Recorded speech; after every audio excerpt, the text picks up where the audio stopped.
La misión en Creta. Tito, capítulo 1, versículos del 1 hasta el final. Yo, Pablo, esclavo de Dios y apóstol de Jesucristo, escribo esta carta. Fui enviado para proclamar fe a los que Dios ha elegido y para enseñarles a conocer la verdad que les muestra cómo vivir una vida dedicada a Dios.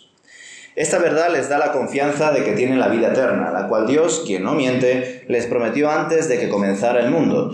Y ahora, en el momento preciso, Él dio a conocer este mensaje que nosotros anunciamos a todos. Es por mandato de Dios nuestro Salvador que se me ha confiado esta tarea para Él.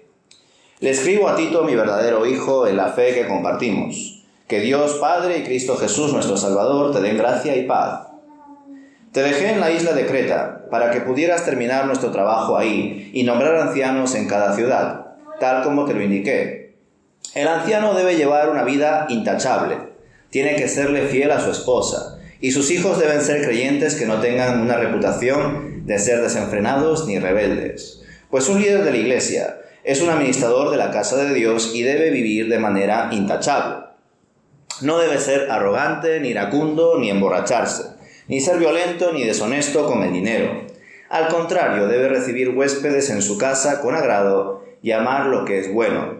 Debe vivir sabiamente y ser justo. Tiene que llevar una vida de devoción y disciplina. Debe tener una fuerte creencia en el mensaje fiel que se le enseñó. Entonces podrá animar a otros con la sana enseñanza y demostrar a los que se oponen en qué están equivocados. Pues hay muchos rebeldes que participan en conversaciones inútiles y engañan a otros. Me refiero especialmente a los que insisten en que es necesario circuncidarse para ser salvo. Hay que callarlos, porque con su falsa enseñanza alejan a familias enteras de la verdad y solo lo hacen por dinero. Incluso uno de sus propios hombres, un profeta de Creta, dijo acerca de ellos: todos los cretenses son mentirosos, animales crueles y glotones perezosos.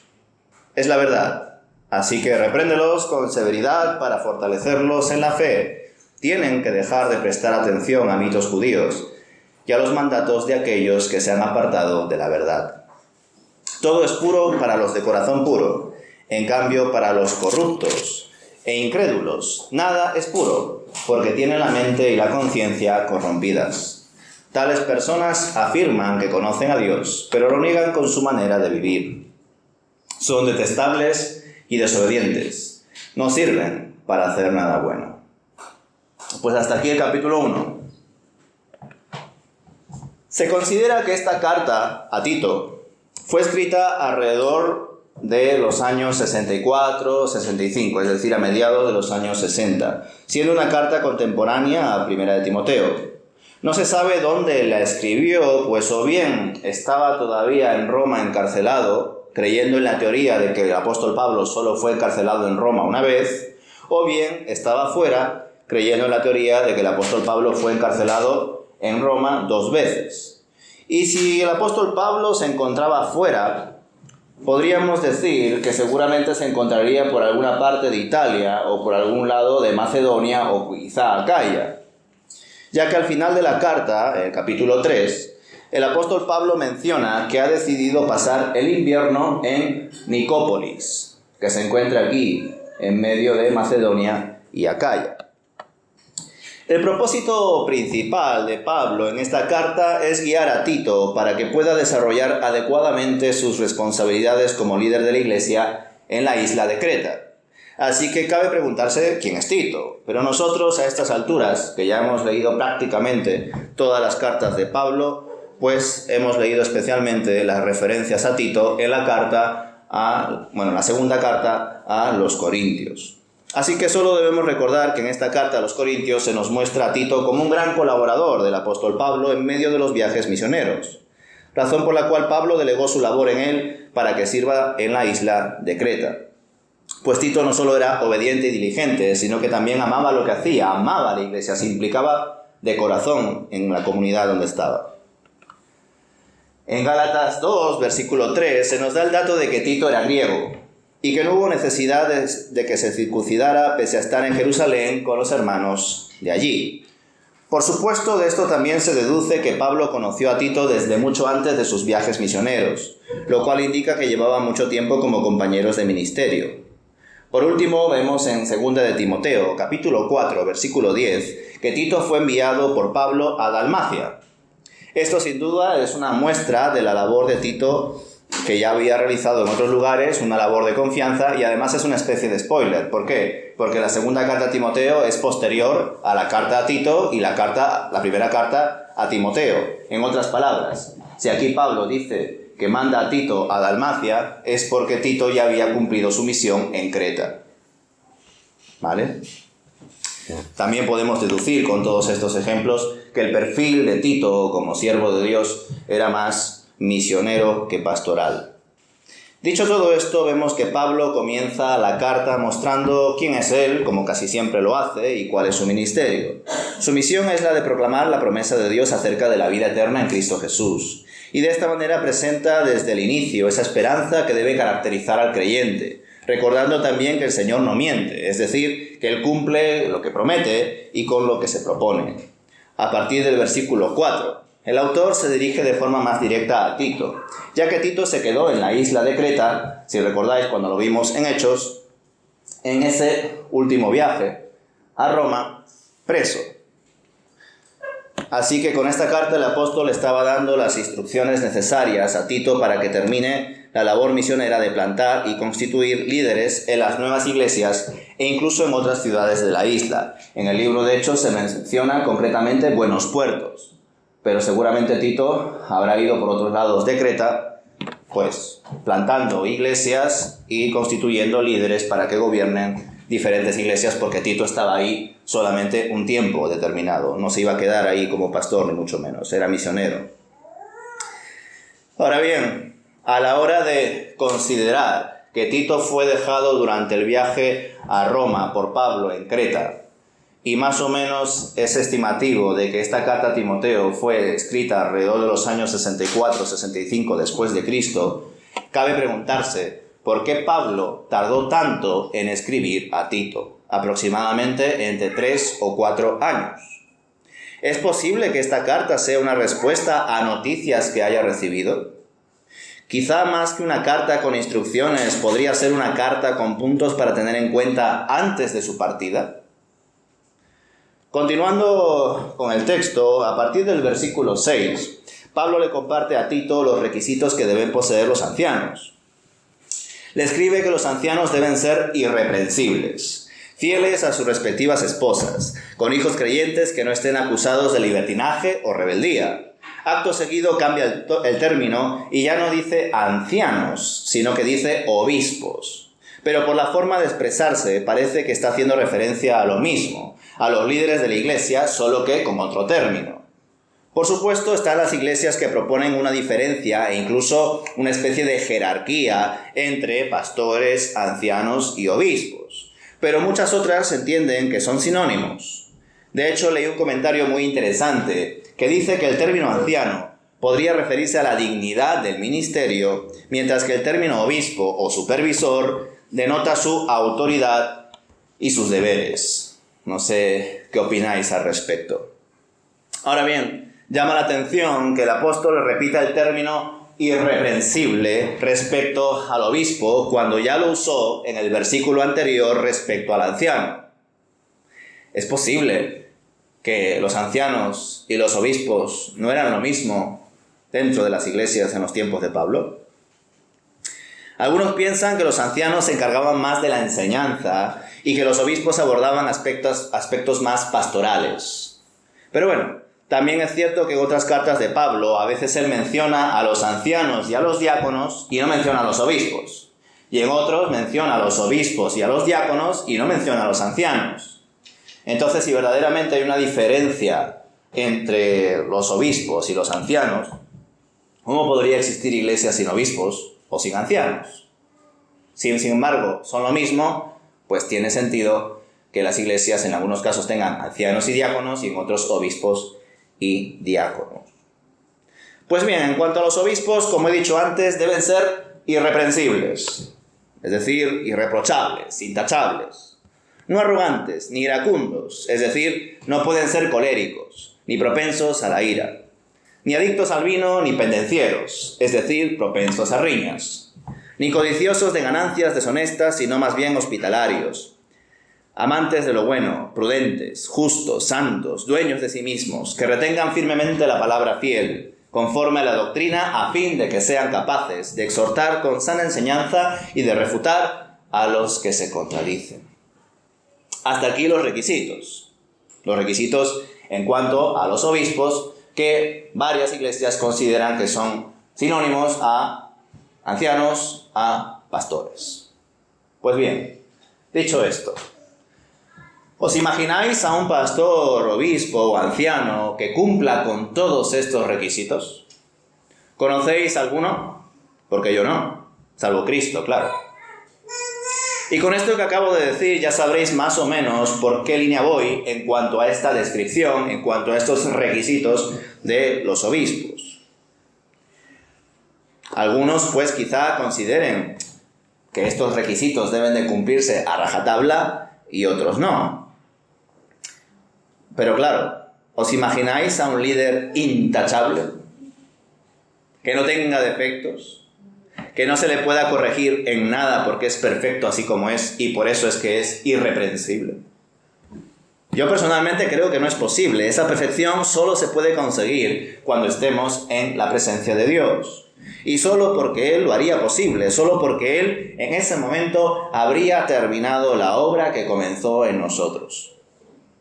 Por supuesto, estos requisitos, al igual que los de 1 de Timoteo capítulo 3, han generado mucha controversia en cuanto al asunto de si la mujer puede ser pastora o no. Y los que abogan por la literalidad del texto, pues afirman lo evidente, que el autor menciona al hombre, no menciona a la mujer. Pero claro, con esa misma vara de medir, muchos no se aplican el texto el resto de los requisitos a sí mismos, o no al menos con la misma literalidad, lo cual me parece una trampa, ¿verdad? Si lo hiciesen así, ¿cuántos pastores no podrían serlo por estar solteros, o por estar viudos, o porque no tienen hijos? Es más, si nos ponemos tan literales, podríamos decir que el texto dice hijos creyentes, no un hijo creyente. ¿Qué hacemos entonces con los pastores que solo tienen un hijo? ¿También los echamos?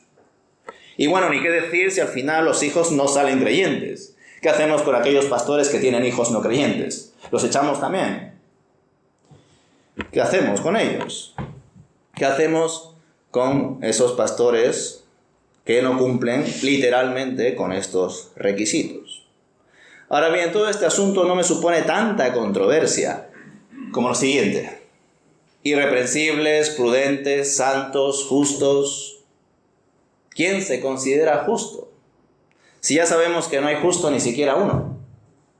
Y pues claro, cuando leo o escucho a predicadores que abogan por la literalidad de estos requisitos, no veo que luego digan, y pues hermanos, yo tampoco los cumplo y por ello dejo el ministerio. Así que me surge inevitablemente la pregunta. Aquellos que son muy literales con ciertos requisitos a la hora de predicar sus enseñanzas, ¿por qué luego, en cuanto a ellos mismos, no miden las mismas palabras y no se critican, no se analizan de la misma manera? ¿Por qué no dicen, pues yo no los cumplo y los dejo?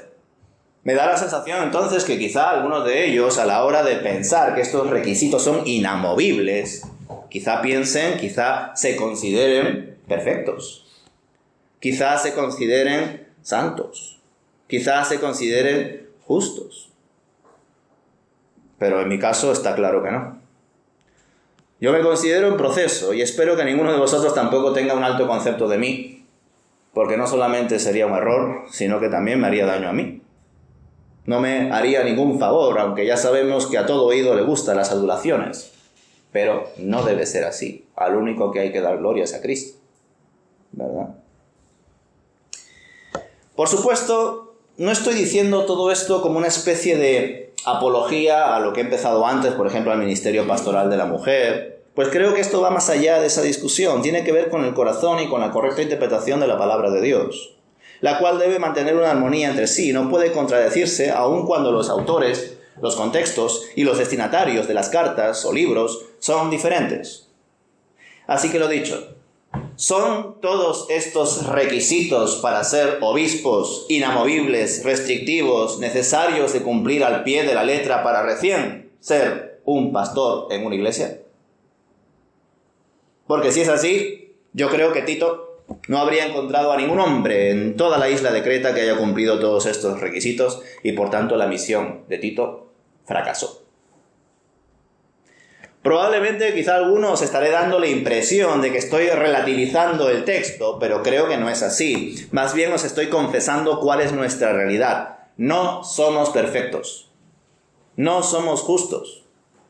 Estamos siendo perfeccionados.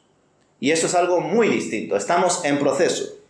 Por ello me da la impresión de que estas características que plantea el apóstol apuntan al ideal y que por supuesto hay ciertos aspectos que son de sentido común. ¿Cómo un pastor va a ser un mujeriego, un borracho o una persona violenta? Pues son acciones bastante deplorables. Tanto así que incluso pondría en duda si verdaderamente esos supuestos pastores, supuestos creyentes, lo son, aunque está claro que eso solamente lo puede determinar Dios. Pero en relación con lo demás, pues me parece el ideal para tener en cuenta. Pero seamos sinceros, nadie, salvo el príncipe de los pastores, es decir, Cristo, puede cumplir estos requisitos, entendiendo claro que su esposa, la esposa de Cristo, es la Iglesia, y que a la vez nosotros somos sus hijos, hijos de Dios. Y en definitiva, esto debe hacer un siervo de Dios puesto para guiar a su Iglesia, reflejar a Cristo y sobre todo predicar a Cristo. Pues como os he dicho, la vida del creyente está llena de altibajos y por lo tanto el testimonio personal no debe ser la única carta de presentación, sino que debemos apuntar a Cristo. Y la mejor forma de hacerlo, evidentemente, es predicando su palabra. Ahí no se cae en confusiones, aunque desde luego somos tan retorcidos que aún ahí, pues desgraciadamente, a veces tergiversamos. Bueno, ya luego me decís qué opináis vosotros en cuanto a la teoría de si estos requisitos son literales, es un modelo, es un ideal. Quizás solamente eran literales para aquel tiempo y sí, Tito los encontró, pero hoy en día la cosa está tan mal que no se encuentra ninguno. Ya me diréis vuestras opiniones. Volviendo al texto, a partir del versículo 10, podemos encontrar la razón por la cual Pablo comparte a Tito estos requisitos tan concretos. Pues parece que en la iglesia de la isla de Creta habían surgido varios problemas, tanto internos como externos, y la proclamación de estos requisitos no solo servían para salvaguardar la integridad de los pastores y de la comunidad, sino también para impedir que ciertas personas con mal testimonio y poco entendimiento de Dios intenten autoproclamarse maestros o líderes de la iglesia. Es decir, Pablo comparte estos requisitos como respuesta a un problema con el fin de localizarlo, contenerlo y erradicarlo. La iglesia estaba sufriendo el ataque de personas insubordinadas, charlatanes y embaucadores, siendo la mayoría de ellos judaizantes. Fijaos la pista que nos da el versículo 11, en cuanto al tono con el que está escribiendo Pablo. Dice: a los cuales es necesario taparles la boca, que trastornan casas enteras, enseñando por ganancia deshonesta lo que no se debe. Ya sabéis que averiguar el tono en que se ha escrito una carta es un asunto subjetivo, pero desde luego en varias ocasiones se encuentran expresiones que nos dan pistas en cuanto al tono con el que el autor estaba escribiendo la carta. Es más, el versículo 12 nos confirma lo que os pregunté antes. Pablo escribe a Tito tras varios años por cuanto había recibido malas noticias de Creta, divisiones y malas acciones que estaban dañando a la comunidad. Y por ello escribe esta carta, no solo con el fin de instruir o recordar pautas a Tito como se argumenta desde la perspectiva tradicional, sino como una respuesta al problema que estaban sufriendo los creyentes en Creta. En otras palabras, Pablo estaba siendo muy estricto, muy directo respecto a los requisitos que debían tener los líderes y también en cuanto a las denuncias, porque él quería salvaguardar la congregación de falsos maestros y a la vez exhortarles para que tengan una vida piadosa. Por ello, cita lo que dice uno de los profetas de los cretenses, uno que según algunos comentaristas hace referencia a Epiménides, y la cita se encuentra en su libro de Oráculos. Pablo reconoce que ese profeta tenía razón en lo que decía, así que por ello manda a Tito que corrija diligentemente a los cretenses, para que de esa manera no sucumban ante las mentiras, fábulas y engaños de los judaizantes o de personas que supongan una amenaza para la iglesia, para la familia de la fe. Le enseña a Tito que los hijos de Dios viven con la conciencia limpia, o deben vivir con la conciencia limpia. Sin embargo, los incrédulos tienen la mente depravada y todo lo ven bajo esa lente contaminada. Tanto así que pueden llegar a decir que conocen a Dios, que pueden incluso profesar algún tipo de fe, pero con sus hechos lo niegan, mostrando que no son coherentes con lo que dicen creer. Algo que hoy en día también sucede, y evidentemente no solo a los creyentes en general, sino desgraciadamente a los líderes, los cuales deben ser más conscientes de sus pecados, pero parece que muchos no lo son. Y así como reconozco que ningún líder podrá cumplir todos estos requisitos en esta vida, también afirmo que todo responsable, pastor, anciano u obispo debe aspirar a cumplirlos. Y ya no solo para continuar desempeñando su labor, pues sería un mal enfoque, sería pensar que la pastoral es solamente un trabajo, y no es así. Debemos guardar nuestra vida, nuestro testimonio, nuestro corazón, porque le pertenece a Dios, y nos debemos a Él. Le amamos a Él, y por tanto estos requisitos también se hacen extensibles a todos.